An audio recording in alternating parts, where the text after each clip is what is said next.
Who's first? Right, I'm here with James Young and Peter Orchard, Gloucestershire media sports writers. Start off with you, Pete, being the home team.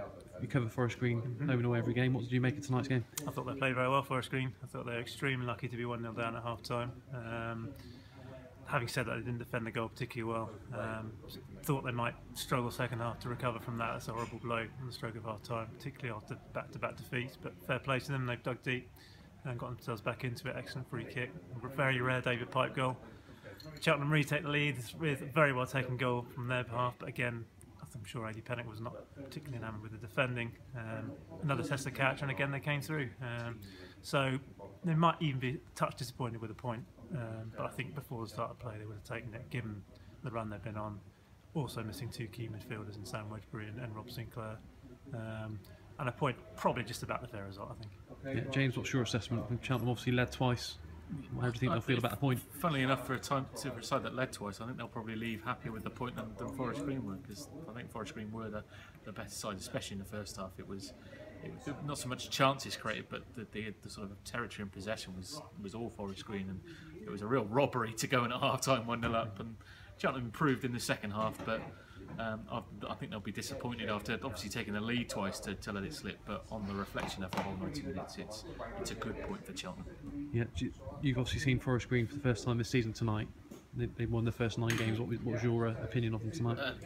The lad Frears looks a good player, and not many good left wingers in this league. He's very, very quick, putting a couple of decent balls, and they look neat and tidy. They look quite solid at the back. Racine and Bennett and Jones look quite solid. Got there in the end with the names.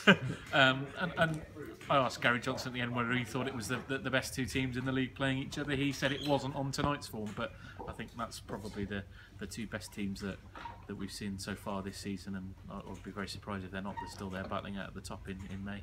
Yeah, so Pete, do you think with 2 key players missing tonight, do you think Forest Green has shown that they mean business this season? Past a big test tonight. Yeah, I feared for them. I've got to say, before the start of play, I think they probably would have settled for a draw before it. And the way the game was going, as I say, to concede right at the stroke of half time on that from Cheltenham's first attack, really. But they came through it, and all of a sudden they've got Wedgbury and Sinclair back now at the weekend.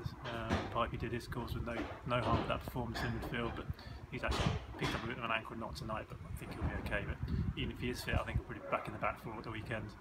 Darren Carter, I thought, considering he's not played any competitive football for a long time, did a very tidy job. A few eyebrows raised on that one, but I think he's done very well. So yeah, obviously another tough game now at the weekend against Gateshead, who are another team that everyone expects to be up at the top end of the table come the end of the season.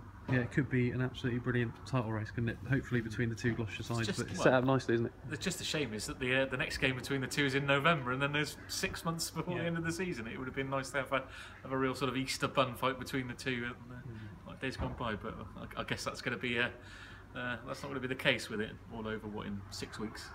Yeah. James, Pete, thanks a lot. Thank you, John.